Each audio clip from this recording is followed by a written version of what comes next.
ሰላም ጤና ይስጥልን እጅጉን የተወደዳችሁና የተከበራችሁ የአዲስ ስፖርት ቤተሰቦቻችን እንደምን አላችሁልን? ከእናንተው ከሆነው ከአዲስ ስፖርት የዩቲዩብ ቻናላችን አዳዲስ ስፖርታዊ ጉዳዮችን ልናካፍላችሁ እነሆ ዳግም ተገናኘን። በዕለተ ማክሰኞ የማለዳ የስፖርት የመረጃ ሰዓታችን የተለያዩ ስፖርታዊ ጉዳዮችን እናነሳለን። ትልልቆቹን የአውሮፓ ክለቦች የተመለከቱ ስፖርታዊ ጉዳዮቻቸውን ወደ እናንተ የምናደርስ ነው የሚሆነው። ከዛ ውጭ ግን ትላንትና ምሽት የተወዳጁ እንግሊዝ ፕሪሚየር ሊግ 16ኛው ሳምንት የመጨረሻው ጨዋታ ትላንትና ምሽት በኦልድ ትራፎርድ ቀጥሎ ተደርጓል። ትልቅ ድራማ የተመለከትንበት ትልቅ እንግዲህ መዝናኛ የነበረ በጣም አዝናኝ የነበረ ጨዋታን ትላንትና በኦልድ ትራፎርድ ተመልክተናል። 8 ጎሎች የተቆጠሩበት እጅግ ድንቅ ፉክክር የነበረበት ጨዋታን ትላንትና ምሽት በኦልድ ትራፎርድ እንግዲህ ጨዋታው ተደርጓል። ሁለቱም ቡድኖች ሳይሸናነፉ ጨዋታቸውን 4-4 በሆናቸው ውጤት ነው ያጠናቀቁት። ከትላንትናው ጨዋታ ጋር በተያያዘ በርከት ያሉ ጉዳዮችን እናነሳለን። ማንቸስተር ዩናይትድ እንግዲህ ከዚህ በኋላ ደግሞ በሚኖሩ ለጥቂት ሳምንታት በሚኖሩ ጨዋታዎች ወሳኝ ተጫዋቾቹን አያገኝም። እነ አማድ ዲያሎ፣ ብሪያን ኤምቤሞ፣ ኑሱር ማዝራዊም በትላንትናው ጨዋታ ጭምር አልነበረም። በሚቀጥሉት ጨዋታዎች ላይም የመኖር እድል የለውምና እንግዲህ በትላንትናው ጨዋታ ላይ ግን በጣም ድንቅ ፉክክርን ተመልክተናል። በሁለቱም ቡድኖች መካከል የትላንትናውን ጨዋታ የምናነሳ ነው የሚሆነው። ሌሎች ስፖርታዊ ጉዳዮችንም ወደ እናንተ እናደርሳለን። ውድ ቤተሰቦቻችን የእናንተን ሀሳብ አስተያየት ኮሜንት ቦክስ ላይ ልታጋሩን ትችላላችሁ። ከትላንትናው ጨዋታ ጋር ሊሆን ይችላል። ከዛ ውጭ ከፕሮግራማችንም ጋር አያይዛችሁ ያላችሁን ሀሳብ አጋሩን። ቪዲዮአችንን ላይክ፣ ቻናላችንን ሰብስክራይብ እያደረጋችሁ ከኛ ጋር ቆይታን አድርጉ። ከመሸጋገሪያ በኋላ በድጋሚ ተመልሰን እንገናኛለን። ፉአድ ባሩ ፕሮግራሙን እመራለሁ። አብራችሁኝ ቆዩ።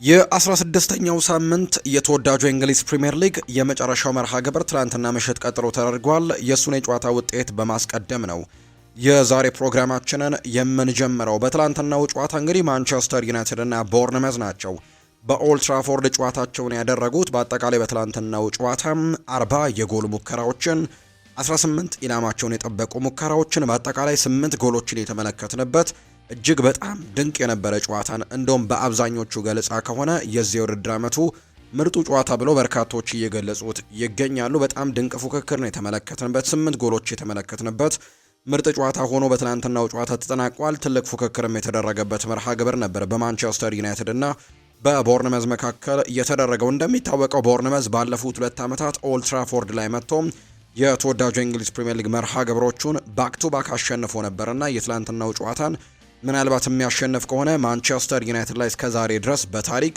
በኦልድ ትራፎርድ 3 ተከታታይ የፕሪሚየር ሊግ ጨዋታዎችን ያሸነፈ አንድም ቡድን አልነበረም። ትናንትና ቦርንመስ ይህንን ሪከርድ ሊሰብር ይችላል የሚሉ ግምቶችም ቀድሞ ሲወጡ እንደነበር ተመልክተን ነበር። ነገር ግን ማንቸስተር ዩናይትድ ትላንትና በጣም ጠንካራ የሆነ ጥሩ ጅምርን ነበር በትላንትናው ጨዋታ ላይ ያደረገው። በመጀመሪያው 45 የጨዋታ ክፍለ ጊዜ ምናልባት የፈጠሯቸውን የጎል ዕድሎች ቢጠቀሙ ኖሮ ውጤቱ ከዚህ የተሻለ ሊሆን የሚችልበትን አጋጣሚ እንመለከት እንደነበር ነው በርካቶች የሚያስቡት። የትላንትናው ጨዋታ ላይም እንግዲህ ዩናይትድ 4-4 በሆነ ውጤት ነው ጨዋታውን ያጠናቀቀው። አማድ ዲያሎ ነበር 13ኛው ደቂቃ ላይ ቡድኑን ቀዳሚ ያደረገው። ከዛ በኋላ ግን ቦርንመዞች በአንቷን ሴሜኒዮ አማካኝነት አቻ መሆን ቻሉ። ከዛም ካርሎስ ካሴሜሮ የመጀመሪያው 45 የጨዋታ ክፍለ ጊዜ ሊጠናቀቅ ጥቂት ሰከንዶች ሲቀሩት ከማዕዘን ምት የተሻገረችዋን ኳስ በጭንቅላት በማስቆጠር ዩናይትድን በድጋሚ መሪ አድርጎ የመጀመሪያው 45 የጨዋታ ክፍለ ጊዜ ተጠናቀቀ። ከዛ በኋላ ግን በ6 ደቂቃዎች ልዩነት ነው ጨዋታው መልኩን የቀየረው። 46ኛው ደቂቃ ማለትም ከረፍት እንደገቡ ወዲያው በሰከንዶች ልዩነት ታቨርኒየር ኢቫን ኒልሰን ጎል አስቆጥሮ አቻ አደረጋቸው 2-2 በሆነ ውጤት። ከዛም ደግሞ ታቨርኒየር በቅጣት ምት ደግሞ እንዲሁም መሪ ያደረገበትን ጎል 3-2 የሚሆንበትን ጎል ከቅጣት ምት አስቆጠረ ለቦርንመዝ ማለት ነው። ከዛ ግን ብሩኖ ሚጌል ፈርናንዴዝ በጣም ግሩም የነበረች ቅጣት ምትና እንዲሁ ደግሞ ማታያስ ኩኛ ጎል አስቆጥረው በድጋሚ ማንቸስተር ዩናይትድ መሪ ሆነው ነበር። ክሩፒ ባስቆጠረው ጎል ጨዋታው 4-4 በሆነ አቻ ውጤት ነው ትላንትና እንዲጠናቀቅ የሆነው። ከጨዋታው ጋር በተያያዙ በርከት ያሉ ጉዳዮች ይነሳሉ። አንደኛው ከአፍሪካ ዋንጫ ጋር በተያያዘ የትላንትናው ጨዋታ ላይ የብሪያን ኤምቤሞ፣ የአማድ ዲያሎና የኑሱር ማዝራዊ የመሰለፍና ያለመሰለፍ ጉዳይ ከጨዋታው መጀመሪያ አካባቢ ጀምሮ እንግዲህ የተረጋገጡ ጉዳዮች ያልነበሩም። ምክንያቱም ፊፋ እንግዲህ አንድ ውሳኔን ወስኖ ነበር። በትላንትና ዕለት ሁሉም ተጫዋቾች ወደ ብሔራዊ ቡድኖቻቸው እንዲያመሩ ፍቃድ አግኝተው እንደነበር የምናስታውሰው ጉዳይ ነውና ነገር ግን ማንቸስተር ዩናይትድ ከሞሮኮ ብሔራዊ ቡድን ከአይቮሪ ኮስት ብሔራዊ ቡድንና ከካሜሮን ብሔራዊ ቡድን ከሶስቱ ብሔራዊ ቡድኖች ጋር ድርድሮችን ሲያደርግ ነበር። ይሄኛውን ጨዋታ የማንቸስተር ዩናይትድ ወደ አፍሪካ ዋንጫ የሚያመሩት ሶስቱ ተጫዋቾች ኑሱር ማዝራዊ፣ አማድ ዲያሎ እና ብሪያን ኤምቤሞ ማለት ነው እንዲሰለፉ ከሀገራቸው ወይም ከብሔራዊ ቡድኖቻቸው ጋር ድርድር ሲያደርጉ ነበር እና የሁለቱ ተጫዋቾች ነገር ተሳክቶላቸዋል። የብሪያን ኤምቤሞ እና የአማድ ዲያሎ ድርድር ተሳክቷል። ከአይቮሪ ኮስት እና ከካሜሮን ብሔራዊ ቡድን ጋር ድርድሮችን አድርገው ተሳክቶላቸው የትላንትናው ጨዋታ ላይ ግልጋሎትን እንዲሰጡ ተፈቅዶላቸው እንግዲህ ተመልክተን የትላንትናው ጨዋታ ላይ ተሰልፈዋል። ነገር ግን ኑሱር ማዝራዊ የሞሮኮ ብሔራዊ ቡድን ይህን ነገር አልተቀበለውም። ሞሮኮ እንግዲህ የፊታችን እሁድ ነው የመጀመሪያ ጨዋታዋን የምታደርገውና በዚህ ጨዋታ ላይ ቶሎ እንዲኖር እንግዲህ ኑሱር ማዝራዊ የትላንትናው ጨዋታ ላይ እንዲያርፍና የትላንትናው ጨዋታ እንዲሰለፍ ፍቃድ እንዳልሰጡ ነው መረጃዎች የሚያሳዩት። በዚህ መሰረትም የትላንትናው ጨዋታ ላይ አልነበረም ኑሱር ማዝራዊ። እንግዲህ ከጨዋታው በፊት እነዚህ ጉዳዮች ናቸው የተፈጠሩት።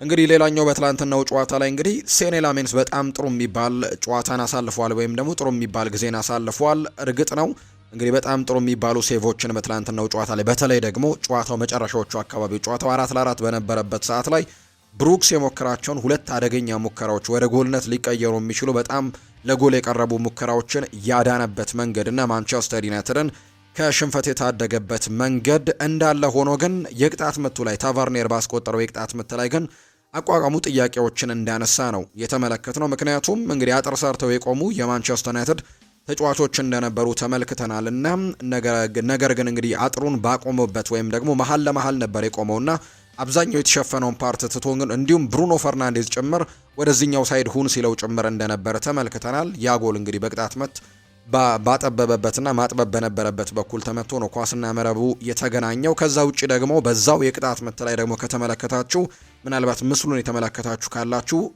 ብሩኖ ፈርናንዴዝ እና እንዲሁ ማቲያስ ኩኛህም ከአጥሩ አጠገብ ላጠገብ ቆመው ነበርና በመካከላቸው ክፍተት ፈጥረው ነበርና ታቫርኔርም በዛ ክፍተት መሃል ነው ኳስና መረብን ማገናኘት የቻለበትን አጋጣሚ የተመለከትነው። ነገር ግን ሴኔ ላሜንስ በጣም ጥሩ የሚባሉ ሴቮችን በትላንትናው ጨዋታ ላይ ማድረግ የቻለበትን አጋጣሚ የተመለከትነው። ትላንትና ማንቸስተር ዩናይትድ ጎል በማስቆጠሩ ረገድ አሁንም ጠንካራ ቡድን መሆኑን አሳይቷል። ነገር ግን ጎሎች የሚቆጠርበት ቡድን እንደሆነ ነው በድጋሚ እያሳየ የሚገኘው። ማንቸስተር ዩናይትድ በዚህ የውድድር ዓመት ማለትም በ2025-26 የውድድር ዓመት በተወዳጁ የእንግሊዝ ፕሪምየር ሊግ 16 ሳምንታትን በተጓዘው የተወዳጁ የእንግሊዝ ፕሪምየር ሊግ ጎሎችን በማስቆጠር የሚበለጠው በማንቸስተር ሲቲ ብቻ ነው። ማንቸስተር ሲቲ በዚህ የውድድር ዓመት 38 ግቦችን በማስቆጠር በፕሪምየር ሊጉ ከፍተኛውን ጎል ያስቆጠረው ቡድን ነው። ሁለተኛ ደረጃ ላይ የተቀመጠው ማንቸስተር ዩናይትድ ነው። 30 ጎሎችን ማስቆጠር የቻለ ቡድን ነው። ስለዚህ በርከት ያሉ ጎሎችን በማስቆጠር ሁለተኛ ደረጃ ላይ የተቀመጠ ቡድን ነው። ይሄ ደግሞ ለአሰልጣኝ ሩበን አሞሪም ትልቅ መሻሻል እንደሆነ የሚያሳይ ነው። ነገር ግን ጎሎች በመቆጠር ደግሞ ማንቸስተር ዩናይትድ ላይ ጎል በመቆጠር ደግሞ በፕሪሚየር ሊጉ አምስተኛ ብዙ የተቆጠረበት ቡድን እንደሆነ የተመለከትነው። ከ17ኛ እስከ 20ኛ ያሉ ቡድኖች ብቻ ናቸው ከማንቸስተር ዩናይትድ በላይ ጎሎች የተቆጠረባቸው እንጂ ስድስተኛ ደረጃ ላይ የተቀመጠው ዩናይትድ ጎሎችን በማስተናገድ በፕሪሚየር ሊጉ ዘንድሮ ደረጃ ቢወጣ አምስተኛ ደረጃ በጣም ብዙ ጎሎች የተቆጠረበት ቡድን እንደሆነ የሚያሳዩ መረጃዎችን ነው እየተመለከትን የምንገኘው። እንግዲህ በዚህ ውድድር ዓመት የትላንትናው ተጋጣሚ ቦርንመዝ 28 ጎሎች ተቆጥሮበታል። ሊድስ ዩናይትድ 30 ጎሎች ተቆጥሮበታል። በርንሌ 33 ጎሎች ተቆጥሮበታል። ወልቭስ 35 ጎሎች ተቆጥሮበታል። እነዚህ አራት ክለቦች ብቻ ናቸው ከማንቸስተር ዩናይትድ በላይ ጎሎች የተቆጠሩበትና ዩናይትድ ጠንካራ የማጥቃት ሲስተምን ዘንድሮ መገንባት ቢችልም ነገር ግን በመከላከሉ ረገድ ላይ በጣም ደካማ የሆነ የውድድር ዓመትን እያሳለፈ እንደሆነና መከላከሉ ላይ በጣም በትልቁ መስራት እንዳለበት የሚያሳዩ ቁጥሮችን የተመለከት ነው። የትላንትናውን ጨዋታ የተጫዋቾች ሬቲንግ እንኳን ከተመለከታችሁ የተከላካይ መስመሩና እንዲሁ ደግሞ ከተከላካይ መስመሩ ጋር በተያያዘ ያሉ ቁጥሮችን ከተመለከተን እጅግ በጣም ዝቅ ያለ ሬቲንጎችን ያገኙ። እርግጥ ነው 4 ጎሎች ስለተቆጠረባቸው ሊሆን ይችላል። ነገር ግን በማጥቃቱ በኩል እነ አማድ ዲያሎ እንዲሁ ደግሞ ብሩኖ ፈርናንዴዝ፣ ዲዮጎ ዳሎ፣ ኤምቤሞ፣ ማውንት፣ ኩኛ በጣም ጥሩ የሚባሉ ሬቲንጎችን አግኝተዋል። ምናልባት የኤምቤሞ ጉዳይ አጠያቂ ሊሆን እንደሚችል በርካቶች ያነሳሉ። ምክንያቱም ባለፉት ጥቂት ጨዋታዎች ላይ አቋሙ የተወሰነ መዋዠቆችን እያሳየ እንዳለ እየተመለከትን እንገኛለን። ትናንትና መጨረሻ የነበረባቸው በርከት ያሉ አጋጣሚዎችን ሳይጠቀም የቀረበትን አጋጣሚ ተመልክተናል። አንዳንድ ጥያቄዎች እየተነሱ ቢሆንም ጥሩ ሬቲንጎችን ትናንትና ማግኘት የቻሉበትን አጋጣሚ ነው በማጥቃት በኩል እየተመለከትን የምንገኘውና ነገር ግን በመከላከሉ ረገድ ላይ አሁንም በትልቁ ማሻሻል ያለበት ጉዳይ እንደሆነ ነው እየተመለከትን የምንገኘው። አምና ማንቸስተር ዩናይትድ በፕሪሚየር ሊጉ በአጠቃላይ የውድድር ዓመት ያስቆጠራቸው የጎል ብዛት 44 ነበር በ38 ሳምንታት ጉዞ። ነገር ግን አሁን ላይ በ16 ሳምንት ጉዞ ብቻ ከአምናው 14 ጎል ብቻ ነው የሚያንሰው። እስካሁን 30 ጎሎችን በፕሪሚየር ሊጉ ማስቆጠር የቻለበትን አጋጣሚ ነው እየተመለከትን የምንገኘውና ሌላኛው የማንቸስተር ዩናይትድ ትልቁ እንግዲህ ዜና የሚሆነው በቀጣዩ ሳምንት ከአስተን ቪላ ጋር ጠንካራ ጉዞን እያደረገ ከሚገኘው አስተን ቪላ ጋር ነው ጨዋታውን የሚያደርገው። አማድ ዲያሎ፣ ኑሱር ማዝራዊን እና ብሪያን ኤምቤሞን በአፍሪካ ዋንጫው ምክንያት እንደሚያጣቸው ይታወቃል። ሌላኛው መርዶ የሚሆነው ደግሞ የካርሎስ ካሴሜሮም በቀጣዩ ጨዋታ ላይ አለመኖር ነው። ትላንትና ቢጫ ካርድ መመልከቱን ተከትሎ በቀጣዩ ከአስተን ቪላ ጋር በሚደረገው ጨዋታ ካርሎስ ካሴሜሮን በጨዋታው ላይ እንደማንመለከተው ነው። በዲሲፕሊን ቅጣት ምክንያት ወይም 5 ቢጫ ካርዶችን በመመልከቱ ምክንያት በቀጣዩ ጨዋታ ላይ እንደማይኖር እየተገለጸ ይገኛል። እንግዲህ ትላንትና ከጨዋታው በፊት ከወጡ አንዳንድ መረጃዎች መካከል አንደኛው ማንቸስተር ዩናይትድ በሚቀጥሉት ጨዋታዎች ላይ የሲስተም ለውጦችን ሊያደርግ እንደሚችል የሚያሳዩ ፍንጮች ሲወጡ ነበር። የእነዚህ 3 ተጫዋቾች ወደ አፍሪካ ዋንጫ የሚያመሩ ተጫዋቾች አለመኖራቸውን ተከትሎ የእነሱን ቦታ ለመሸፈን አሰልጣኝ ሩበን አሞሪም ምናልባት 4-3-3ን ሊጠቀሙ ይችላሉ የሚሉ ግምቶች እየወጡ እንዳሉ የሚያሳዩ መረጃዎች አሉ። በትላንትናው ጨዋታ ላይ ዩናይትድ በአንዳንድ የጨዋታ አጋጣሚዎች ላይ 4-4-2 ሲስተምን ሲጠቀሙ እንዲሁ ኤምቤሞንና ኩኛን በፊት መስመር ላይ አሰልፈው ሲጠቀሙ የነበረበትን አጋጣሚ ተመልክተናል። እንዲሁ ደግሞ 4-3-3ም የጨዋታ ሲስተምን የተከተሉበትንም አጋጣሚዎች የተመለከትንባቸው ሰዓቶች ነበሩ በትላንትናው ጨዋታ ላይ እና ምናልባት በቀጣዮቹ ጨዋታዎች ላይ ያንን ነገር ሊሞክሩ እንደሚችሉ እየተነገረ ይገኛል። በአሰልጣኝ ሩበን አሞሪም በኩል ባለፉት ከወልቭስ ወይም ከወልቨርሃምፕተን ወንደረርስ ድል በኋላ የነበሩ ልምምዶችም ያንን ነገር ሲያሳዩ እንደነበር ጭምር የሚያሳዩ መረጃዎች ናቸው የበጡት። የአመቱ ምርጥ ጨዋታን ተመልክቻለሁ ብለዋል ጄሚ ካራገር ከትላንትናው ጨዋታ በኋላም ሲናገር። የቀድሞ እንግሊዛዊው የሊቨርፑል ተጫዋች የሆነው ጄሚ ካራገር የትላንትና ምሽቱን የማንቸስተር ዩናይትድ እና የቦርንመዝ ጨዋታን የአመቱ ምርጡ ጨዋታ ሲል ጭምር ነው የገለጸው። የቀድሞ እንግሊዛዊው የሊቨርፑል ተጫዋች የሆነው ጄሚ ካራገር ምርጡ ጨዋታን ተመልክቻለሁ ሲል ነው የተናገረው። የፕሪሚየር ሊጉ የውድድር ዓመቱ ምርጥ ጨዋታ ይሄ ነበር ሲል ነው የተናገረው። አብዛኛው የጨዋታ ጊዜ ማንቸስተር ዩናይትድ የተለየ ነበር። የመጀመሪያው ደቂቃ የድሮን ጊዜ ያስታወሰ ነበርም ሲል ጭምር ነው የተናገረው። ዩናይትድ አጀማመሩ ላይ በጣም ጠንካራ የሆነ እንዲሁ ደግሞ ሁሉም ተጫዋቾች እንግዲህ በጣም በማስጨነቅና ሃይ ፕሬሲንግንም ጭምር ሲከተሉ የነበረበትን አጋጣሚ ተመልክተን ነበር። በተለይ በጨዋታው የመጀመሪያ 45 እንደውም የጨዋታው የመጀመሪያ 45 ላይ ያገኟቸውን እድሎች አለመጠቀማቸው ለትላንትናው ጨዋታ ውጤት ማጣታቸው ወይም ደግሞ ሙሉ 3 ነጥብን ሳይዙ ለወጡበት ምክንያት በትልቁ መነሳት የሚችል ነው። አሰልጣኝ ሩበን አሞሪምም ይህንን ነገር ተናግረዋል። እንግዲህ በሁለተኛው 45 የጨዋታ ክፍለ ጊዜ ይመስላችኋል ነጥቡን እንድናጣ ያደረገን፣ ነገር ግን በመጀመሪያው 45 የጨዋታ ክፍለ ጊዜ ነው ያገኘናቸውን እድሎች አለመጠቀማችን ጨዋታውን ሳናሸንፍ እንድንወጣ አድርጎናል ሲልም ጭምር ተናግሯል። አሰልጣኝ ሩበን አሞሪም ከጨዋታው በኋላ ሲናገረና ዩናይትድ እነዛን እድሎች አግኝቶ የተጠቀመበትን አጋጣሚ ቢኖር ኖሮ ምናልባት የጨዋታው ውጤት ከዚህ የተሻለ ሊሆን የሚችልበት እድሉ ሰፊ እንደነበር ነው የተነገረው። ጄሚ ካራገር ዩናይትድን ከረጅም ጊዜ በኋላ ነው የመጀመሪያው 45 የጨዋታ ክፍለ ጊዜ ላይ የድሮን ዩናይትድ ያስታወሰን እንቅስቃሴ የተመለከትኩት ሲልም ጭምር ነው የተናገረው። ሩበን አሞሪም በጣም ተበሳጭቻለሁ፣ ተበሳጭተናል ሲልም ጭምር ተናግሯል። የማንቸስተር ዩናይትድ አሰልጣኝ ሩበን አሞሪም ከጨዋታው በኋላ መበሳጨቱን ነው የተናገረው። ሁላችንም ይሄን ነው እየተሰማን የሚገኘው ብስጭት ያሉት አሰልጣኝ ሩበን አሞሪም ነጥቡን የጣልነውም በመጀመሪያው አጋማሽ ነው፣ በሁለተኛው አይደለም ሲሉን የተናገሩት። ነጥቦችን እያጣን የምንገኘው በአጨዋወታችን አይደለም፣ በጥቃቅን ነገሮች ምክንያት ነው ሲልም ጭምር ተናግሯል። ሰው እንግዲህ ካለፈው ዓመት በበለጠ ማንቸስተር ዩናይትድን እየተመለከተ እየተዝናና እንደሆነ አስባለሁ ሲል ጭምር ነው የተናገረው። በሜዳችን ካደረግናቸው ያለፉት 2 ጨዋታዎች የዛሬው ጨዋታ በጣም ድንቅ እንቅስቃሴ ያሳየንበት ነበር። ድል ሳይሆን ንዴት ነው ያለው፣ ነገር ግን እንቅስቃሴው የተለየ ነበር ሲልም ነው ሩበን አሞሪም የተናገረው። እንግዲህ ሩበን አሞሪም ትልቁ የቀረበለት ጥያቄ ወሳኞቹ ተጫዋቾች በአፍሪካ ዋንጫ ወይም በአፍኮን ምክንያት ለማጣታቸውም ሲጠየቅም ምላሹን ሰጥቷል። ለመቋቋምና ባሉን አቅሞች ጎሎችን ማስቆጠርና ጨዋታን ማሸነፍ የሚያስችሉን መፍትሄዎችን ለማምጣት እንሞክራለን ሲልም ጭምር ነው ሩበን አሞሪም የተናገረው።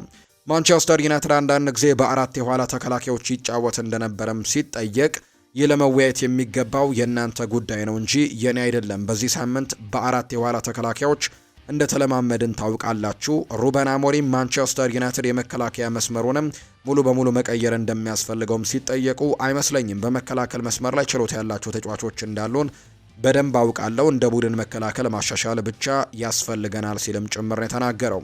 ይህ የሚያሳየው በአጥቂ መስመሩ ላይ ትኩረት እንደሰጠን ነው፣ ነገር ግን በመከላከል ላይ ተመሳሳይ ሁኔታዎች ውስጥም እንገኛለን ሲልም ጭምር ነው አሰልጣኝ ሩበን አሞሪም የተናገረው። ሌላኛው አማድ ዲያሎ ነው ሀሳቡን የሰጠው። እንደ ቡድን በጣም ተበሳጭተናል ሲልም ጭምር ነው አማድ ዲያሎ የሚናገረው። የተሻለ መስራት እንዳለብን ጠንቅቀን እናውቃለን። እንግዲህ ጨዋታውን አሸንፈን ቢሆን ኖሮ በሊግ ውስጥ ከመቼውም ጊዜ በተሻለ ጥሩ ቦታ ላይ እንገኝ ነበር። እግር ኳስ እንዲህ ነው፣ 1 ነጥብ ይዘን ስለሚቀጥለው ጨዋታ ማሰብም ይኖርብናል ሲልም ነው አማድ ዲያሎ የተናገረው። በአፍሪካ ዋንጫው ምክንያት እንግዲህ በቀጣዮቹ ጨዋታዎች ላይ እንደማይኖር ይታወቃልና ያለኔ ቀጣይ ጨዋታዎችን ያሸንፋሉ ብዬ ተስፋ አደርጋለሁ፣ መልካሙንም እመኝላቸዋለሁ ነው ያለው። ለሀገሬ የአፍሪካ ዋንጫን መጫወት በመቻሌ በጣም ደስ ብሎኛል። የመጀመሪያ የአፍሪካ ዋንጫ ውድድሬ ነውና ለብሔራዊ ቡድኔ ደግሞ ይህንን ጨዋታ በማድረጌ ደስተኛ ሆኛለሁ። ነገር ግን ክለባችን ማንቸስተር ዩናይትድም በሚቀጥሉት ጨዋታዎች ላይ ያለኔ ውጤት እንዲያመጣ እመኝለታለሁ ሲልም ጭምር ነው አማድ ዲያሎ ሀሳቡን የሰጠው። ትላንትና ጨዋታውን በተንታኝነት ሲመሩ ከነበሩት ሰዎች መካከል የሆነው ማይክል ካሪክ ከጨዋታው ጋር አያይዞ አንዳንድ ጉዳዮችን አንስተዋል። ማንቸስተር ዩናይትድ ወደፊት በሚያደርገው እንቅስቃሴ በድንገት በጣም አደገኛ ሆኗል። እናም በዚህ ዙሪያ ደስታዎች አሉ። እኔም በጣም ደስ ብሎ ነበር ብሏል ማይክል ካሪክ። ተጫዋቾቹም ያንን ስሜት ሊሰማቸው ይገባል፣ ደጋፊውም ይሰማዋል ብዬ አስባለሁ። ቀጣዩ እርምጃ ይህንን ማድረግ ነው፣ በጨዋታው ቀድሞ መሪ መሆንና ከዚያም ደግሞ ጨዋታውን መምራትም መቻል ነው ሲል ጭምር ነው ማይክል ካሪክ ከትላንትናው ጨዋታ በኋላ እንዲሁ ሀሳቡን እንደሰጠ እየተመለከት ነው።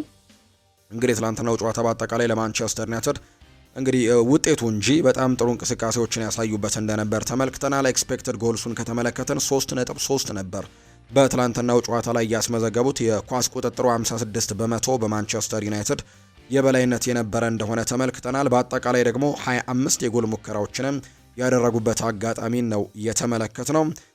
በአጠቃላይ ባለፉት 2 ጨዋታዎችን በጣም በርከት ያሉ ሙከራዎችን አድርገዋል። ባለፈውም ጨዋታ እንዲሁ 27 የጎል ሙከራዎችን አድርገው እንደነበር ጭምር እናስታውሳለን እና በሁለቱ ጨዋታዎች 8 ጎሎችን ያስቆጠሩበት ጨዋታ ሆኖ ተጠናቋል።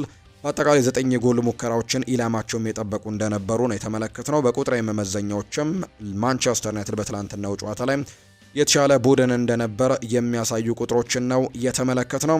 እንግዲህ በአጠቃላይ የትላንትናውን ጨዋታ ጠቅለል አድርገን ለማንሳት ያክል እንግዲህ ካነሳ ነው አይቀር እንግዲህ አስገራሚ ድራማዊ ክስተቶችን ያስመለከተው የትላንትናው ጨዋታ እንግዲህ አቻ በሆነ ውጤት ተጠናቋል። ከቶፕ 4 በ3 ነጥቦች ርቀው ሳሉ እንግዲህ እንዲሁ በቦርንመዝን በሜዳቸው ያስተናገዱት ዩናይትዶች ጨዋታውን የመቆጣጠር ቁርጠኝነት የነበራቸው ሲሆን ማውንት በቅድሚያ ያደረጋቸውን የከረረ የግብ ሙከራን ጨምሮ ሌሎች የግብ ሙከራዎችን በፔትሮቪች ተመልሰዋል። ጨዋታው ሲጀምር ገና በ5ኛው ደቂቃ ስሙ ከማንቸስተር ዩናይትድ ጋር ሲያያዝ የነበረው ታይለር አዳምስ ባጋጠመው ጉዳት ከሜዳ ተቀይሮ የወጣ ሲሆን ብዙም ሳይቆይ ደግሞ ዲየጎ ዳሎ ወደ ውስጥ ያሻማትን ኳስ 13ኛው ደቂቃ ላይ ፔትሮቪች ቢያድናትም አማድ ግን እጅግ ቅርብ በሚባል ርቀት በቀላሉ በጭንቅላቱ ገጭቶ የመክፈቻዋን ጎል ማስቆጠር ችሏል። በዚህም መሪ መሆን የቻለው ዩናይትድ በፍጥነት ሁለተኛውን ጎል ለማስቆጠር መጣሩን ቀጠለ። ኩኛም ከርቀት አክርሮ የመታው ኳስ በፔትሮቪች ስትመለስ በድጋሚ ለኢምቢሞቢል ክለትም እሱ ግን ተስፈንጥሮ እንግዲህ የሞከረው ኳስ ግን ለትንሽ ወደ ውጭ ወጥቶበታል። ማንቸስተር ዩናይትድ በተደጋጋሚ ሌሎች ጫናዎችን ማሳደሩን ቢቀጥለም ቦርንመዝ ግን በበኩላቸው በአስጊነታቸው ነበር የቀጠሉት። ታቨርኒየርም የማጥቃት ኃይሉን በእጅጉ ሲያግዝ የነበረ ሲሆን ሴሜኒዮ ከስሚዝ የተላከለትን ኳስ ተቀብሎ ፈጣን ሩጫዎችን በማድረግ ላሜንስ እንግዲህ በከፈተበት በኩል ጥሩ ጎልን ማስቆጠር ችሏል። ይቺ ግብም ለሴሜኒዮ ቦርንመስ በማንቸስተር ዩናይትድ ጋር ባደረጉት የእርስ በርስ ግንኙነት ተከታታይ 3ኛ ግቡ ስትሆን ግቧም ደግሞ ዩናይትድ ፈጣን የመልስ ምት እንዲያደርግም ያነሳሳች ነበረች። በዚህም የመጀመሪያው አጋማሽ ሊጠናቀቅ ሽርፍራፊ ደቂቃዎች ሲቀሩትም ብሩኖ ያሻማውን የማዕዘን ምት ካሴሜሮ ፔትሮቪች ሊመልሰው በማይችል መልኩ እንግዲህ ጥሩ አድርጎ በጭንቅላት በመቅጣት በድጋሚ መሪ አድርጓቸዋል። ሆኖም በበርካታ ጨዋታዎች በሁለተኛው አጋማሽ ግብ የሚቆጠርበትና በቶሎ መሪነቱን የሚያጣው ዩናይትድ እየመራ ረፍት ቢወጣም ሁለተኛው አጋማሽ በተጀመረ በ38ኛው ሰከንድ ነው ኢቫን ኒልሰን ከታቫርኒየር የተላከለትን ኳስም በቀላሉ በማስቆጠር አቻ ያደረገው።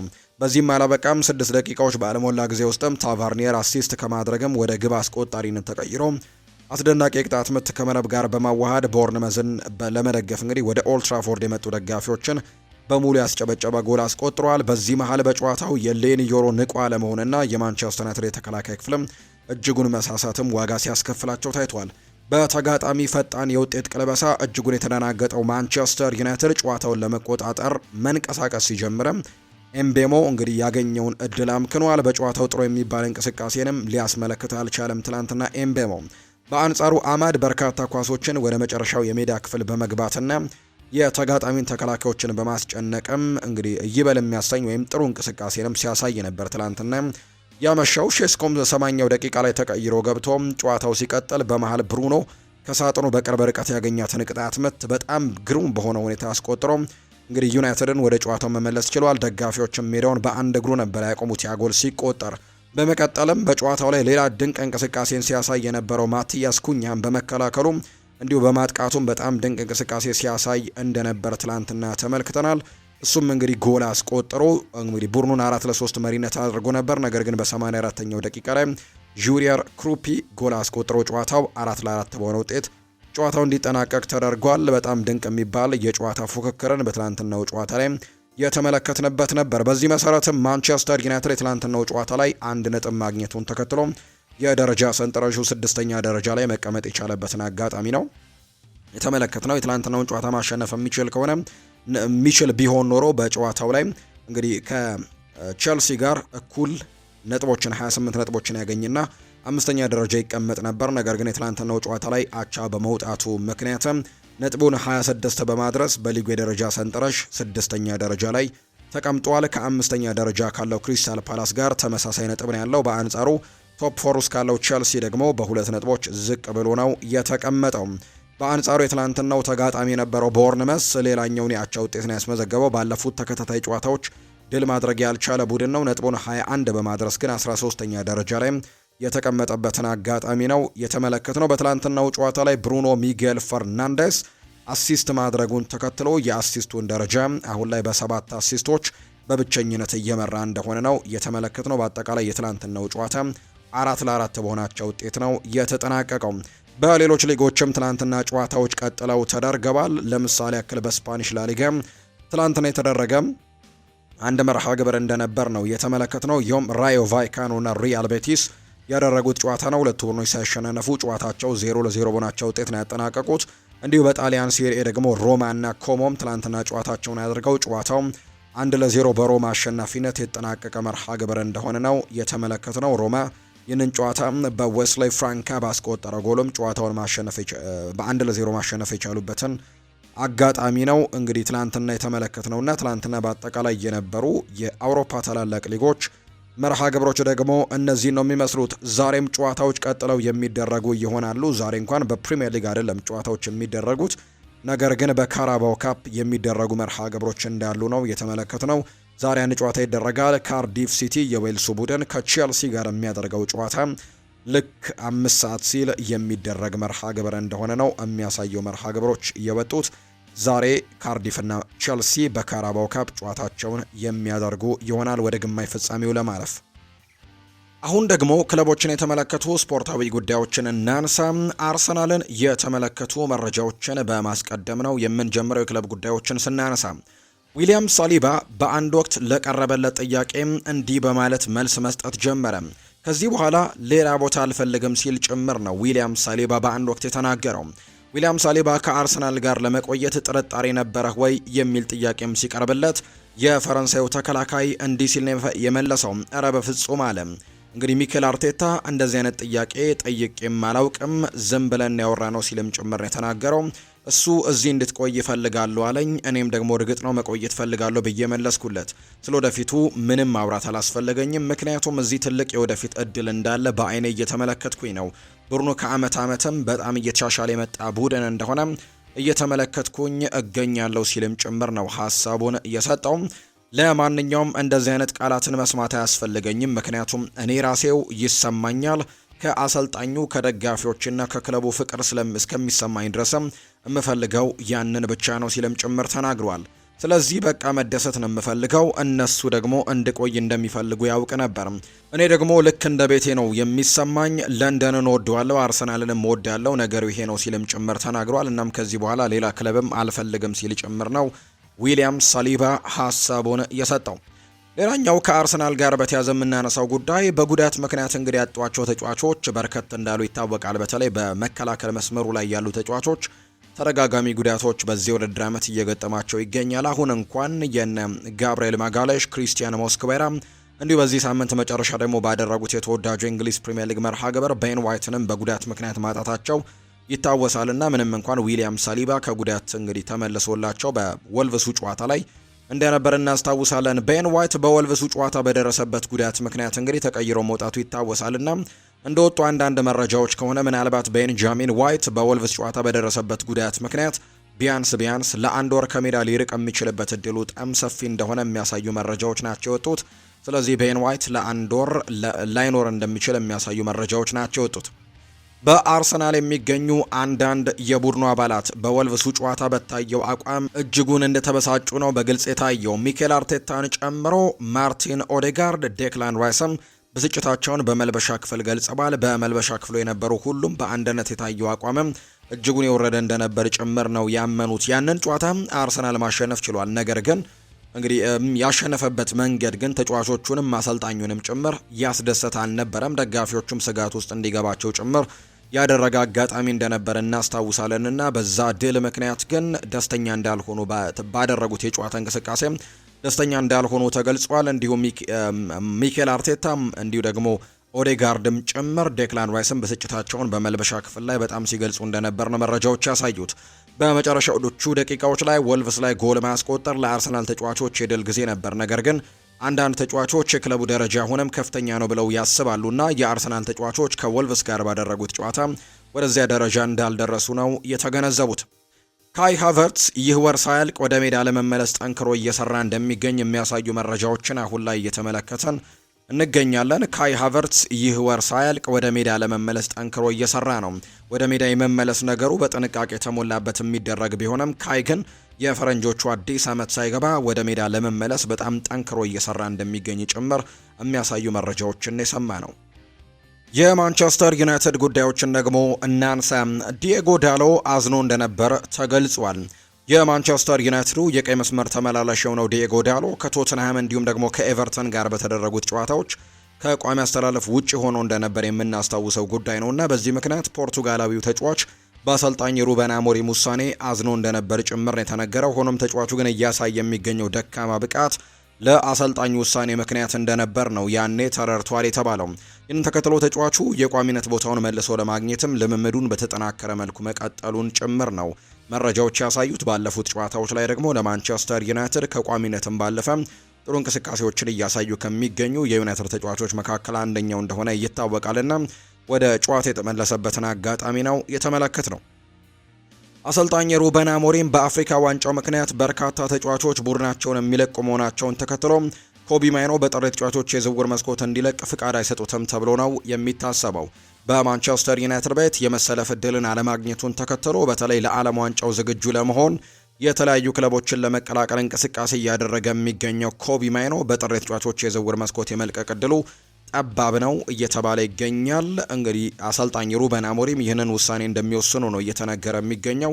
ምክንያቱም እንግዲህ ማንቸስተር ዩናይትድ በአፍሪካ ዋንጫው ምክንያት 3 ወሳኝ ተጫዋቾቹን ያጣልና በዛ ምክንያት ኮቢ ማይኖን እንግዲህ ለቡድን ጥልቀትም እንዲሁ ደግሞ ወደ ሜዳ ወደ አስተላለፉም ሊመለስ የሚችልበት እድል እንዳለ ጭምር እየተገለጸ ነውና ቅድም ከገለጽኩት የጨዋታ ሲስተም ጋር በተያያዘ ማንቸስተር ዩናይትዶች ይህንን ተጫዋች በአማካይ ስፍራ ላይ ሊጠቀሙ የሚችሉበት እድሉ እንዳለ እየተገለጸ ነው። ስለዚህ ኮቢ ማይኖ በጥር ተጫዋቾች የዝውውር መስኮት የመልቀቅ እድሉ በጣም ጠባብ እንደሆነ ነው ሜትሮ የተባለ የመረጃ ምንጭ የተናገረው። አሰልጣኝ ሩበን አሞሪምም ይህንን ተጫዋች ማቆየትን ምርጫቸው ያደርጋሉ ነው የተባለው።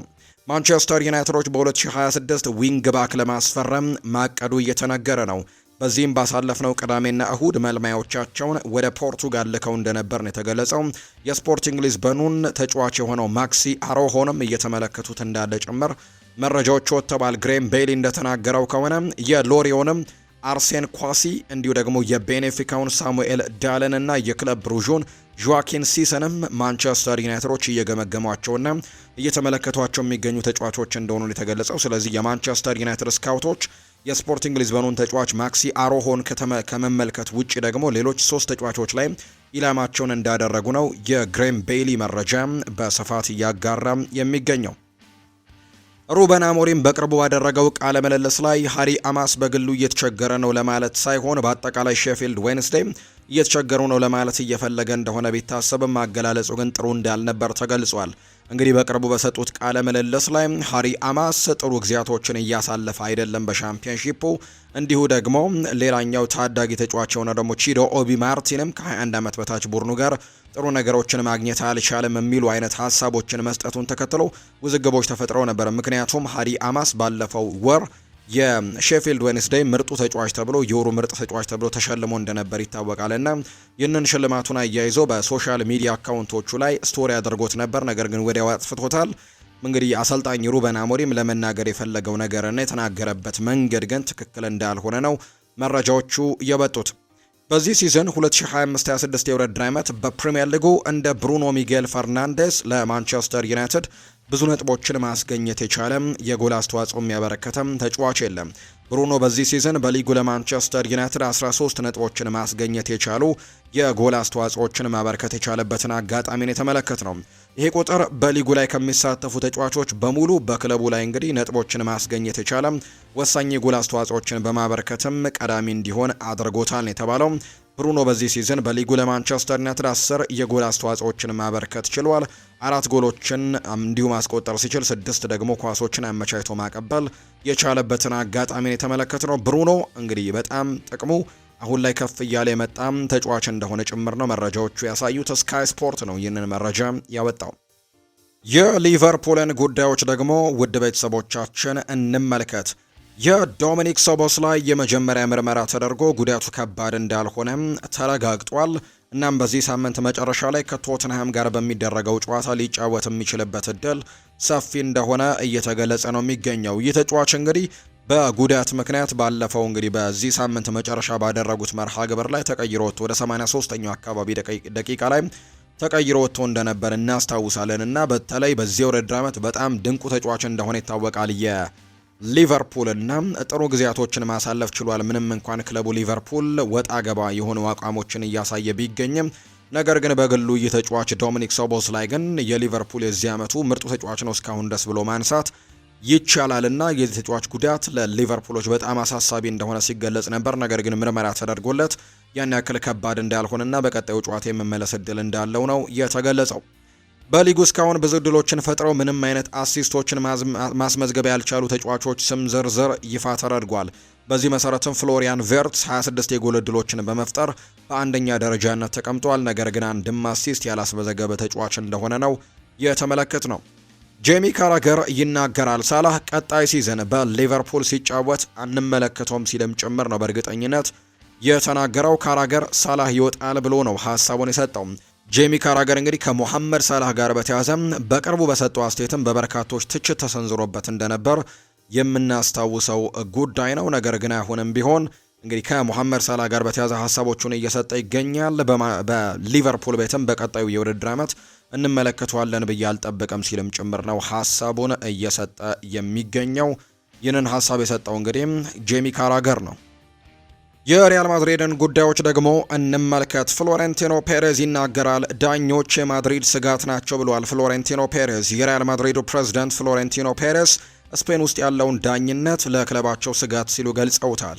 የሪያል ማድሪዱ ትልቁ ስጋት ስፔን ውስጥ ያለው የዳኝነት ሁኔታ ነው ሲሉ ነው ፕሬዝዳንቱ የተናገሩት። ስለ ጨዋታ ያነሱት ፕሬዝዳንቱ ባለፈው ዓመት ሪያል ማድሪድ ላይ እርምጃ ወስዳለሁ ሲሉ ያስፈራሩ ዳኛ ናቸው የመሩት ሲሉም ጭምር ነው የተናገሩት። አክለውም በዓለም እግር ኳስ ላይ ታሪክ እንግዲህ ትልቁ የዳኝነት ቅሌት የሆነው የኔግሬራ ኬዝም እንዴት መርሳት እንችላለን ሲሉ ነው ተጨማሪ ሀሳብን ያነሱት። በዚህ የዳኝነት ጉዳይ ላይ እኔ ብቻ ሳልሆን ብዙ ክለቦችም እየተጎዱ እንደሆነ እርግጠኞች ነን። በዚህ ተጎድተው እየወረዱም አሉ። ስለ ጉዳዩ ሌሎች ክለቦችም እንደሚመለከትም ጭምር ነው የጠቆሙት ፍሎሬንቲኖ ፔሬስ። ስፔናዊው አሰልጣኝ ሻቪ አሎንዞ ከትላንትና በስቲያ ካስመዘገቡት ድል በኋላ ለአሁኑ ከኃላፊነታቸው ላይ እንደሚቀጥሉ ይፋ ተደርጓል። ይሁን እንጂ ቀጣዩ የስፔን ሱፐር ካፕ ውድድር ለአሰልጣኝ ሻቪ አሎንዞ የሪያል ማድሪድ ቆይታ ትልቅ ሚና እንደሚኖረው ነው የተገለጸው። አሰልጣኙ በእይታ ውስጥ መሆናቸው ሲገለጽ ቆይታቸው በቀጣይ ሳምንትና ቀጣይ ውጤቶች ላይም ይመዘናል ተብሎ ነው የሚታሰበው። አሰልጣኝ ሻቪ አሎንዞ የሚሰናበቱ ከሆነ ቀጣዩ የሪያል ማድሪድ አሰልጣኝ የሚሆኑት የወጣት ቡድኑ አሰልጣኝ የሆነው አልቫሮ አርቤሎዋ እንደሆነ በርካቶች እያነሱ ነው። ሪያል ማድሪድ በአሰልጣኝ ዚነዲን ዚዳንና የርገን ክሎፕ ላይ ይልቅ አሰልጣኝ አልቫሮ አርቤሎዋን ይመርጣል ተብሎ እንደሚታሰብ ነው ፋብሪዚዮ ሮማኖ መረጃውን ያጋራው። በሪያል ማድሪድ ቴሌቪዥን ላይ የጨዋታ ቀንና ተያያዥ ጉዳዮች ሲኖሩ ትንታኔዎችን በመስጠት የሚታወቀው የኮፑ ጋዜጠኛ የሆነው ሚችለር ሩዩስ ስለ አሰልጣኝ ሻቪ አሎንሶና ስለ ተጫዋቾቹ ግንኙነት የተለያዩ ጉዳዮችን አንስቷል። እንግዲህ እሱ ሲናገር ባለፉት ሳምንታት የሪያል ማድሪድ ተጫዋቾች አሰልጣኝ ሻቪ አሎንሶን እንደማይደግፉትና እሱን ለማስባረርም እንደሚፈልጉ የሚገልጹ በርካታ ዘገባዎችን እያነበብኩኝ ነበር ይላል ይኸው ጋዜጠኛ። ሆኖም ግን እኔ የማውቀው እውነታም በተቃራኒው ነው። ምክንያቱም ተጫዋቾቹ አሰልጣኙን እንደሚደግፉት ከመናገርም አልፈው ሜዳ ላይም የተቻላቸውን በማድረግም እያሳዩ ይገኛሉ ሲልም ጭምር ነው ጋዜጠኛው ሩዊዝ የተናገረውና እንግዲህ በርካቶች ተጫዋቾቹ አሰልጣኝ ሻቪ አሎንሶን ለማባረር እየሰሩ ነው ብለው ሀሳቦቻቸውን ቢሰጡም ነገር ግን እኔ የሚሰማኝ ግን ተጫዋቾቹ ከዛ በተቃራኒ እያደረጉ እንደሆነና ለቡድኑ ጠንካራ ነገሮችን እያደረጉ እንደሆነ ሻቪ አሎንሶንም ለመታደግ እየሰሩ እንዳለ ጭምር ነው እየተመለከትን የምንገኘው ሲልም ጭምር ነው የተናገረው። ሻቪ አሎንሶ በሪያል ማድሪድ አሁንም ጥብቅ ክትትል ይደረግበታል። ክለቡ በቀጣዩ የኮፓ ዴል ሬይና የላሊጋ ጨዋታዎችን በማሸነፍ ለውጡን እንዲያረጋግጥም ይፈለጋል። ከዚያም ትልቁ ፈተና በጥር ወር የሱፐር ኮፓ ጨዋታዎች ይሆናልና እነዚህ ጨዋታዎች በሙሉ ደግሞ ለአሰልጣኝ ሻቪ አሎንሶ ወሳኝ ይሆናሉ ተብሎ ይታሰባል። ሪያል ማድሪድ ፖርቱጋላዊውን የማንቸስተር ዩናይትድ የቀኝ ተመላላሽ የሆነው ዲየጎ ዳሎን ማስፈረም ይፈልጋል ተብሏል። ሪያል ማድሪድ ዲየጎ ዳሎን ማስፈረም የፈለገበት ምክንያትም ከዳኒ ካርቫሃል በኋላ ለትሬንት አሌክዛንደር አርኖልድ ጥሩ ተፎካካሪ ይሆናል በሚል ሀሳብ ነው። ማንቸስተር ዩናይትድ ከተጫዋቹ ዝውውርም 25 ሚሊዮን ዩሮ እንደሚፈልግ የተገለጸ ሲሆን ሪያል ማድሪድ ለመክፈል ፍቃደኛ ነው ተብሎ እንደሚታሰብ ነው ጋርዲያን ስፖርት መረጃውን ያጋራውና እንግዲህ ይህ ተጫዋች ምናልባት ከትሬንት አሌክዛንደር አርኖልድ ጋር ይፎካከራል ብሎ በማሰባቸው ምክንያትም እንግዲህ አሁን ላይ እያረጀ የሚገኘውን ዳኒ ካርቫሃልን ለመተካት ያሰቡት የቀይ መስመር ተመላላይ ተጫዋች እንደሆነ ነው የተገለጸው። ዲየጎ ዳሎን ሪያል ማድሪዶች የካስቲያ ወጣት የሆነው ቫልዴ ፔናስም የቡድን አጋሮቹ ለሰጡት ብርታት አመስግኗል። የመጀመሪያ ጨዋታዬ ነገር ግን አልዋሽም፣ ፈርቼ ነበር። ነገር ግን የቡድን አጋሮቼና ካፕቴኖቼ በእያንዳንዱ ደቂቃ ሲያደርጉልኝ የነበረውን ነገር ልነግራችሁ አልችልም። ለዚህ ተግባራቸውን በጣም አመስጋኝ ነኝ ብሏል። እንግዲህ ኤምባፔ፣ ሩዲገር፣ ቤሊንጋም ተጫዋቹ እንግዲህ እንዳይፈራም ሲያበረታቱት እንደነበር ጭምር ነው በጨዋታው ላይ የተመለከትነውና ይህ ተጫዋች የመጀመሪያ ጨዋታው ነው። ታዳጊ ነው። ለሪያል ማድሪድም የመጀመሪያ ጨዋታውን ያደረገው በተለይ የሁለቱ የአልቫሮ ፈርናንዴስ ካሬራስና የፋራን ጋርሲያ በቅጣት ምክንያት በዚህ ጨዋታ ላይ ለመኖር እድሎች እንዲሰጡት አድርጓልና ጥሩ ነገሮችንም አስመልክቶ መውጣቱን ነው የተመለከት ነው። ቪኒሲዮስ ጁኒየር በዚህ ሳምንት ባደረጉት ጨዋታ ላይ ሮድሪጎ የማሸነፊያውን ግብ እንዳስቆጠረ ወደ ሻቪ ሄዶ እንግዲህ አሰልጣኙን በማቀፍም እሱም እንደሌሎቹ ለስፔናዊው ሰው ድጋፍ እንዳለው ሜዳ ላይ እንዳሳየ ጭምር ነው ዲያሪዮ አስ መረጃውን ያጋራው። በርካታ የሪያል ማድሪድ ተጫዋቾች ለሮድሪጎ ድጋፋቸውን ሰጥተውታል ነው የተባለው። የመልበሻ ክፍሉ በዚህ ሰዓት በጥሩ ደረጃ ላይ ያለው ሮድሪጎ እንደሚያስፈልገውም ጭምር እንደሚገነዘቡ ነው ዲያሪዮ አስ የተባለው የመረጃ ምንጭ ጨምሮ እየተናገረ የሚገኘው። ቸልሲን የተመለከቱ መረጃዎችን እናንሳ። ኤንዞ ማሬስካ በመጀመሪያው የውድድር ዘመን 2 ዋንጫዎችን በማሸነፍና ቸልሲን ወደ ቻምፒየንስ ሊግ በመመለሱ አሁንም በጣም መልካም ስም ለክለቡ እንዳለው ነው የሚነገረው። እቅዱ በሚቀጥለው ክረምት ማሬስካ ክለቡን ለ2 ዓመታት ካሰለጠነ በኋላ አሰልጣኙን እንዲገመግሙ ማድረግ እንደሆነ ነው ስካይ ስፖርትስ መረጃውን ያጋራው። ኤንዞ ማሬስካ ስለ ቅዳሜ አስቴቶቹ ተጠይቆ ምላሹን ሰጥቷል። ስለዚህ ጉዳይ አስቀድሜ ተናግሬያለሁ፣ እናም የምጨምረው ምንም ነገር የለኝም። ከካርዲፍ ጋር እንጫወታለን ዛሬ። ስለዚህ ጉዳይ ደግሞ አስቀድሜ ተናግሬያለሁ ሲልም ጭምር የተናገረው። በጣም ግልጽ እንደነበርኩኝ አስባለሁ። ከዚህ በላይ ምንም ነገር የለም ሲልም ጭምር ነው የተናገረው። የእናንተ አስቴትና የሰዎች አስቴትን አከብራለሁ። የምጨምረው ምንም ነገር የለኝም። ትኩረቴ በዛሬው ጨዋታ ላይ ነው። ክለቡን ከያዝኩበት ጊዜ ጀምሮ ግን አላማዬ ወደ ቀጣዩ ደረጃ መድረስ ነው ሲል ጭምር ነው የተናገረው ኤንዞ ማሬስካ። ኤንዞ ማሬስካ ከባለቤቶቹና ከስፖርቲንግ ዳይሬክተሮቹ ጋር መጥፎ ግንኙነት አለው በሚለው አባባል ላይ ሀሳቡን ሰጥቷል። እንዲሁ ከጨዋታው በኋላ የቼልሲ ደጋፊዎችን እንደምወድና ምርጡን ነገር እንደሚገባቸውም ተናግሬ ነበር ሲልም ጭምር የተናገረው። ሌላ የምጨምረው ነገር የለኝም ሲል ጭምር እንዲሁ ተናግሯል። ኤንዞ ማሬስካ ለቼልሲም ስራ ቁርጠኛ ስለመሆኑ ተጠይቆ አዎ ያለ ጥርጥር ሲልም ጭምር የተናገረው። ስለ ዛሬ ለውጦችም ተጠይቆ ነበር። አንዳንድ ለውጦችን ዛሬ እናደርጋለን፣ ምን ያክል እንደምንቀየር አብረን ነው የምንመለከተው። ነገር ግን በእርግጠኝነት አንዳንድ ተጫዋቾች እንዲያገግሙ መቀየር አለብን ሲልም ጭምር የተናገረው። ኤንዞ ማሬስካ በቡድን ውስጥ ስላለው የማሸነፍ አስተሳሰብም ተጠይቆ ነበር። ዋናው ነገር ነው። ክለቡን ከተቀላቀልኩበት ጊዜ ጀምሮ ሁልጊዜም ተመሳሳይ ነገር ለመናገር ሞክሬያለሁ። ጨዋታዎችን በማሸነፍም የማሸነፍም እንዲሁ አስተሳሰብን መገንባት ነው የምፈልገው። ሌላ ግማሽ ፍጻሜ ጨዋታ ለመድረስ ሌላ እድል አለን። እናም ለክለቡ ውስጥ ደግሞ ላለው ሁሉም ሰዎች ጠቃሚ ወቅት ነው ሲልም ይናገራል። በትክክለኛው አቅጣጫ ላይ ነን ብዬ አስባለሁ። አንዳንድ ነገሮችንም የጣልንባቸው ጊዜያቶች አሉ፣ ነገር ግን የጉዞ አካል ነው። እየተሻሻልን እንደሆነ የሚሰማኝ ስሜት እንደዛ ነው ሲልም ጭምር ነው የተናገረው። ይህንን ሀሳብ የሰጠው ደግሞ ኤንዞ ማሬስካ ነው። ማሬስካ የቀጥልና የካራባው ዋንጫን ስለማሸነፍም ተጠይቆ ነበር። ይህ ለደጋፊዎች ማሳካት የምንፈልገው ነገር ነው። ክለቡ ባለው ታሪክ ሁሉ የግማሽ ፍጻሜ ለመድረስ የተቻለንን ሁሉ ዛሬ እናደርጋለን ብሏል ማሬስካ። በቸልሲ ላይ ስላለው የሚጠበቅበት ደረጃ ወይም ኤክስፔክቴሽንስም ተጠይቆ ነበር። የቸልሲ አሰልጣኝ ሲሆኑ የሚጠበቅበት ደረጃ ከፍ ያለ መሆኑን እንረዳለሁ። በዚህ የውድድር ዘመን ከባለፈው የውድድር ዘመን ጋር ሲነጻጸር የበለጠ ከፍ ያለ ነው።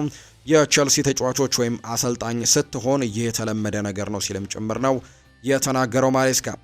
በቸልሲ አመራሮችና ኤንዞ ማሬስካ መካከል ውጥረት ሳይፈጠር አልቀረም ይለናል ኬረን ጊል በመረጃው። ነገሮች አሁን ላይ ግልጽ እየሆኑ የመጡ ሲሆን ማሬስካ ኤቨርተን ጨዋታ በኋላ ያለፉት 48 ሰዓታት ምንም ድጋፍ አላገኘሁም ያለው ከአመራሮቹ እንደሆነ ነው የተገለጸው። የቅድመ ጨዋታ ጋዜጣዊ መግለጫ ትላንትና ራሱን ለማዳን ያልሞከረው ማሬስካ ከአንድ ጋዜጠኛ ለቼልሲ አመራሮች በሂዳድ ኤግባሊና እንዲሁ ደግሞ ፖል እንዲሁ ስቱዋርትም ማብራሪያ እንዲሰጥ አልጠየቅም ብሎ ሲጠይቀውም መግለጫውን እንዲቆም ማድረጉን ነው የተዘገበው። ኤንዞ ማሬስካ ከአርሰናሉ አለቃ ሚኬል አርቴታ፣ ከቀድሞ የሊቨርፑል አሰልጣኝ የርገን ክሎፕ አልፎም ተርፎም ደግሞ ከማንቸስተር ዩናይትዱ ሩበን አሞሪም ባሉ የፕሪሚየር ሊግ ኃላፊዎችና ከሌሎችም አሰልጣኞች በተሻለ ሁኔታ ስራውን እንዳከናወነ ይሰማዋል ተብሏል። ሩበን አሞሪም ምንም እንኳን ችግሮች ቢኖሩም ጠንካራ የቦርድ ድጋፍን አግኝተዋል። ማሬስካም ይህንን ድጋፍ በበቂ ሁኔታ እንዳላገኘ ይሰማዋል ብሏል። ኒዘር ኬንሴላ ቢቢሲ ስፖርት ላይ መረጃውን ሲያጋራም ስለ ኤንዞ ማሬስካ። ለቸልሲ ክለብ ቅርበት ያላቸው ምንጮች የኤንዞ ማሬስካ ቅሬታ የመጣው ድሉን ተከትሎ የተደረገ ስሜታዊ ምላሽ እንደሆነ ያምናሉ። ሆኖም ግን ኤንዞ ማሬስካ ለጊዜው ከመጠን በላይ ምላሽ እንደሰጠ የሚያሳይ ምንም አይነት ፍንጭም እንደሌለ ነው የተገለጸው። ከዚሁ ከኤንዞ ማሬስካ ጋር በተያያዘ ደጋፊዎች የተለያዩ ጉዳዮችን እያነሱ ይገኛሉ። በተለይ በተለያዩ ማህበራዊ ሚዲያዎችና የአንድ እንግዲህ ደጋፊ ግን አስተያየት በበርካቶች ትኩረትን ስቧል። እውነቱን ለመናገር ማሬስካን አለመደገፍ በጣም ከባድ ነው። ጉዳዩ በአግባቡ ልንመለከተው ይገባል ሲልም ጭምር ነው ደጋፊው የሚናገረው። ሊያም ዴላፕ በዚህ ሲዝን ተሰልፎ የመጫወት እድል ፈጽሞ አላገኝም ማለት ይቻላል በጉዳት ምክንያት። ኮል ፓልመር የኛ ምርጡ ተጫዋች ነው። በዚህ ሲዝን በስታንፈርድ ብሪጅ ላይ የተጫወተው በቀደም ለሁለተኛ ጊዜ ነው ሲልም ይናገራል ደጋፊው። ላቪ ኮልዊል የኛ ምርጡ የመሃል ተከላካይ ነው። ሲዝኑን ከመጀመሩ ጥቂት ሳምንታት በፊት የጉልበት ጅማት ወይም የኤሲኤል ጉዳት አስተናግዶ ጨዋታዎችን እያደረገ አይደለም። ቸልሲ በዚህ ሲዝን 6 ቀይ ካርዶችን ተመልክቷል። የማሬስካ ቀይ ካርድን ከቆጠረን 7 ይሆናል። ከነዚህ ቀይ ካርዶች አንዱ ደግሞ የኛ ወሳኝ ተጫዋች የሆነው ካይሴዶ በቅጣት ምክንያት 3 ጨዋታዎች እንዲያመልጠው ያደረገበት ነው ሲልም ጭምር ይናገራል። ይህ ሁሉ ሳይጠቀስ የሚቀረው ደግሞ የክለቦች የዓለም ዋንጫን ካሸነፉ በኋላ የነበረው የ2 ሳምንት የፕሪሲዝን እረፍት ነው። በፕሪሚየር ሊግ ውስጥ ያሉ ሁሉም ክለቦች ሙሉ ቅድመ ፕሪሲዝንም ዝግጅትና የሰመር እረፍት ነበራቸው። እባካችሁ ንገሩኝ፣ እንደዚህ ያሉ ሁኔታዎች ቢፈጠሩ ማንኛውም ቡድን አይደክምም ነበር ወይ? ሁኔታውን ስንመለከት አሁን ያለንበት አቋም መልካም ነው። እንግዲህ ይህንን ማን ያውቃል፣ በዚህ ሲዝን ሌላ ዋንጫ ልናሸንፍ እንችላለን ሲልም ጭምር ነው ሀሳቡን የሰጠው በኤክስ አካውንቱ ላይ። ኦሊቪያ ዡሩ ይናገራል። ማሬስካ ወጥ አቋም ያለው አጥቂ ደግሞና በቡድን ውስጥ የበለጠ ልምድ ያለው ተጫዋችም ያስፈልገዋል። ብዙ ወጣት ተጫዋቾች ያሉ፣ ነገር ግን ልምድ ያላቸው ተጫዋቾች በዚህ ቡድን ውስጥ ማግኘት ይኖርባቸዋል ሲልም ጭምር ነው ሀሳቡን የሰጠው አሰልጣኝ እንግዲህ ኤንዞ ማሬስካን በተመለከተ ኦሊቪያ ዡሩ። ቪንሶን ኮምፓኒ የአመቱ ምርጥ አሰልጣኝ ተብሎ ተመርጧል። የባየር ሚኒኩ አሰልጣኝ ቪንሶን ኮምፓኒ የቤልጅየም የአመቱ ምርጥ አሰልጣኝ ሽልማትን ወይም ደግሞ ራይሞንድ የተባለውን ትሮፊ ማሸነፍ መቻሉ ነው የተነገረው። የአሰልጣኝ ቪንሶን ኮምፓኒ ወላጅ አባት የልጃቸውን የአመቱ ምርጥ አሰልጣኝነት ሽልማትም ተቀበለውለታል። አሰልጣኝ ቪንሶን ኮምፓኒ በሰጡት አስተያየትም ትልቅ ክብር ነው፣ ይህ ሽልማት ለእኔ ትልቅ ትርጉም አለው ሲልም ጭምር ነው የተናገረው። እንግዲህ ባየር ሚኒክን ከያዘ በኋላ አሁን ላይ ጥሩ ጊዜያቶችን እያሳለፈ እንደሆነ ይታወቃል። በአውሮፓ ቻምፒየንስ ሊግም በዚህ የውድድር ዓመት ባደረጋቸው ጨዋታዎች አንድ ጨዋታ ብቻ ነው የተሸነፈው። ሁለተኛ ደረጃ ላይ ተቀምጦ ነው እየተመለከትን የምንገኘው።